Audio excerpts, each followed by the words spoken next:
सभी देशवासियों को नमस्कार। देखिए, आम व्यक्ति भारत में आजीवन आम ही रहेगा। आम व्यक्ति एक पार्षद से लेकर एक प्रधानमंत्री तक का चयन कर सकता है अपने बहुमूल्य वोट से, लेकिन उसके पश्चात भी उसकी सुनने वाला कोई नहीं।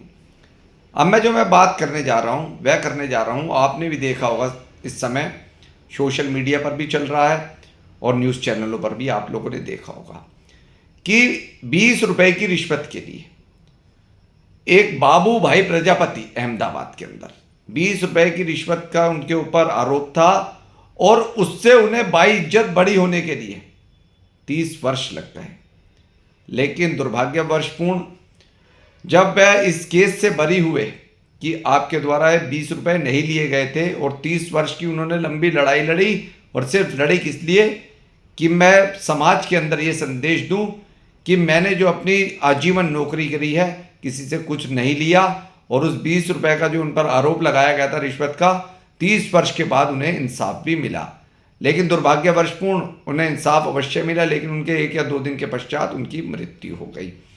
तो आप देख सकते हैं ऐसे ऐसे राजनीतिक संगठनों के नेता, गैर राजनीतिक संगठनों के लोग जो भारत के हजारों लाखों करोड़ रुपए दबाकर बैठे होंगे, हजारों लाखों करोड़ रुपए खा के बैठे होंगे, गरीबों के हक की आई योजना सारी खा गए होंगे, लेकिन उनका आज तक भारत में कुछ हुआ?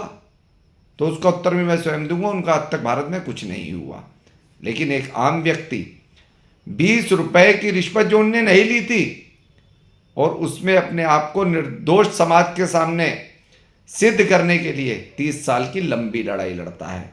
संविधान के किसी पृष्ठ में नहीं लिखा कि अमीर के लिए कानून अलग भारत में और गरीब के लिए अलग और मध्य वर्ग के लिए अलग, लेकिन शायद इस देश में संविधान जो है गरीब व्यक्ति के लिए ही रह गया है, पूंजीपति व्यक्ति के लिए यहाँ कोई संविधान ही नहीं है। इसीलिए अगर 20 रुपए लेने वाले व्यक्ति जिनने नहीं लिए उसे 30 वर्ष लग जाते हैं देश में इंसाफ पाने के लिए, और जो लाखों करोड़ रुपए जनता के खा चुका है, जिस पर आरोप है, वह खुलेआम इस भारत में घूमता है। इसीलिए संविधान अगर लागू करना है तो अमीर के लिए, मध्य वर्ग के लिए, गरीब के लिए, सबके लिए एक समान करिए, तभी भारत आगे बढ़ सकता है।